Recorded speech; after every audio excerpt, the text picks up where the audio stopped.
तुम्ही पाहिला असन मीटिंग मध्ये मी प्रश्न उपस्थित करताना मैं त्या मीटिंग में सांगितलं मैं हिंदी में भी बात कर सकता हूँ, पर वो हमारे स्टेट में महाराष्ट्र में वो मीटिंग है इसलिए मैं मराठी में बात करूंगा। तो मी माझे प्रश्न मराठीतच मांडले। शेवट माझ्या मराठीचा मला अभिमान आहे, मातृभाषा आहे माझी, तिचा अभिमान असलाच पाहिजे। जर तुम्ही महाराष्ट्रात जर तुम्ही आपल्या मातृभाषेचा अभिमान ठेवू शकत नाही तर आपला काय अभिमान ठेवणार। वारी ही परंपरा आहे आणि त्या वारीवर बोलण्याचा कोणालाही अधिकार नाही। त्यामुळं असे कुणी जर वक्तव्य करत असेल तर त्या गोष्टीचा मी निषेध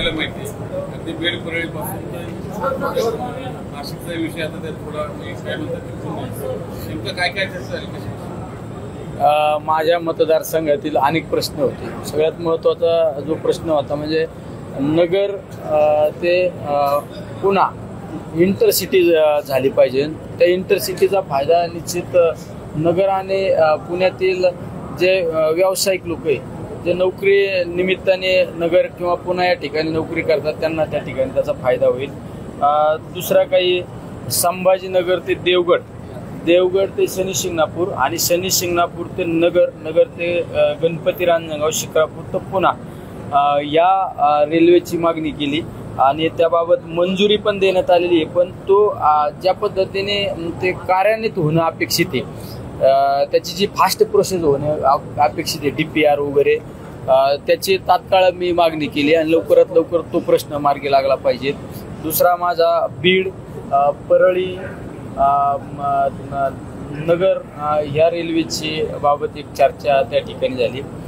बीड ते नेवासा ते श्रीरामपूर असं काही रेल्वेंच्या बाबत मागण्या केल्या आणि दिव्यांग लोकांसाठी सगळ्यात महत्त्वाचं जी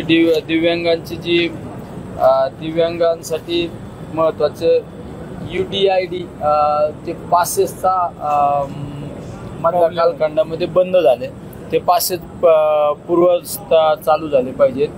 कोविडमध्ये बऱ्याच रेल्वे बंद झाले, रेल्वे थांबे बंद झाले, ते सुरू झाले पाहिजे। अशा अनेक मागण्या त्या ठिकाणी मी केलेल्या आहेत।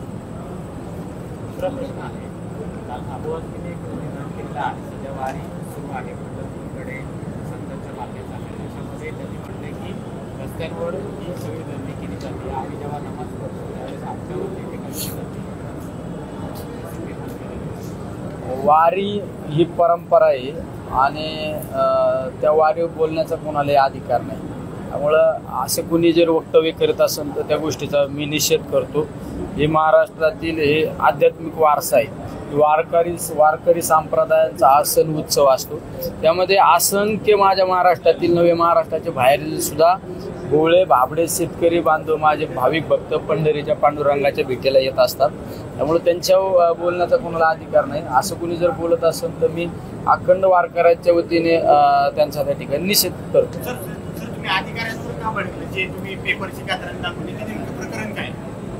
अधिकाऱ्याने काही गोष्टींचं काम करत असताना स्थानिक लोकप्रतिनिधीला विश्वासात घेणं अपेक्षित असतं। शेवट अधिकारी हा 2 वर्षांनी त्याची बदली होऊन जात असतो, पण स्थानिक लोकप्रतिनिधी म्हणून त्याच्या समोर तो मतदारसंघ असतो आणि काय बदल अपेक्षित आहे, कशा पद्धतीने केलं पाहिजे, या सगळ्या गोष्टी महत्त्वाच्या असतात।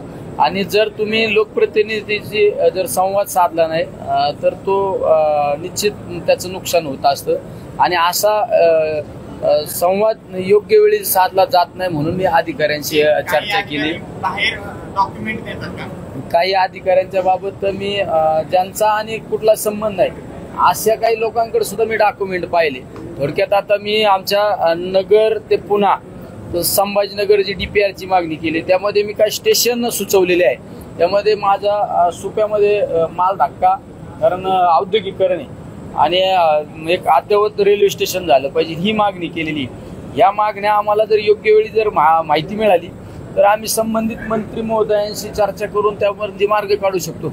आम्ही बऱ्याच वेळा मंत्री महोदयांशी चर्चा करत असून वरिष्ठांशी चर्चा करतो आणि त्या योजनेला मंजुरी देत असतो, पण शेवट DPR बनवायचं काम खालच्या लेवलचं असतं आणि त्यांनी जर त्यावेळेस आमच्याशी संपर्क नाही साधला तर निश्चित त्याचा फायदा होण्यापेक्षा नुकसान होत असतं।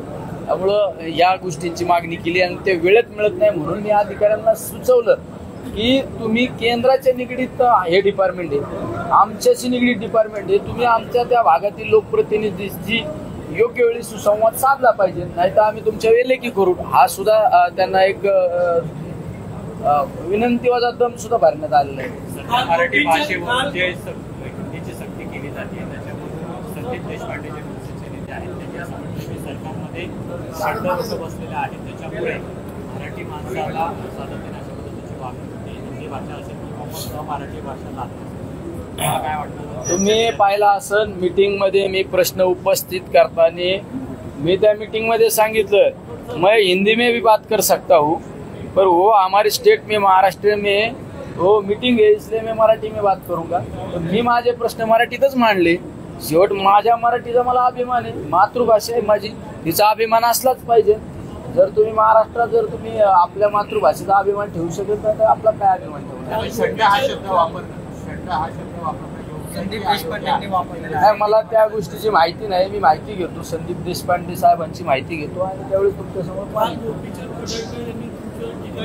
मी कोणाच्या टीका टिप्पणीला महत्व देत नाही. मी कामाला महत्व देणारा माणूस आहे. सर, शनी मंदिरातल्या ऍपचा पण घोटाळा आला होता. हा, शनी मंदिराच्या तिथल्या ऍपचा घोटाळा आला होता, मात्र त्यात ठोस कारवाई झालेली नाही.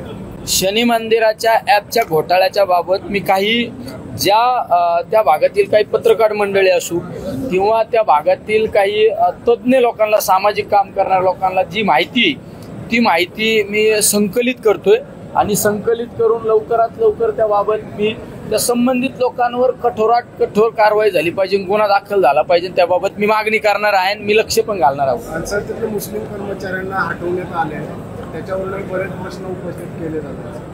मला शनी शिंगणापूरचा ऍप हा घोटाळा मला माझ्या कानावाल्याला आहे, त्यामुळे त्या ऍप घोटाळ्याच्या बाबत मी अधिकाधिक लक्ष घालणार आहे. बाकी गोष्टी मला माहीत नाही, मी माहिती पण घेत नाही.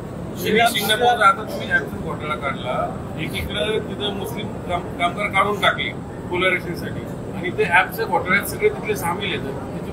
ऍपच्या घोटाळ्याबाबतली मी माहिती संकलित करतोय आणि मला पूर्ण माहिती मिळाल्यानंतर मी संबंधित लोकांवर कठोरात कठोर कारवाई झाली पाहिजे. कारण शनी शिंगणापूर हे महाराष्ट्रातील नव्हे पूर्ण देशातील भाविक भक्तांचं एक श्रद्धास्थान आहे. श्रीरामपूरमध्ये पुतळ्यामुळे वाद निर्माण झालेला पाहायला मिळतोय. मुख्य चौकापासून दुसरीकडे पुतळा बसवला जातोय, अशा प्रकारचे सकल हिंदू समाजाने मोठा मोर्चा देखील काढलेला पाहायला मिळतोय. राधाकृष्ण विखे पाटलांच्या विरोधात सगळे आंदोलन केलं. मला पुतळ्यामधील जो मतभेद त्या ठिकाणी चालू आहे तर त्याची मला पूर्णपणे माहिती नाही. काही शिवभक्तांशी चर्चा करूनच यावर बोललेलं योग्य. ठीक आहे, थँक्यू.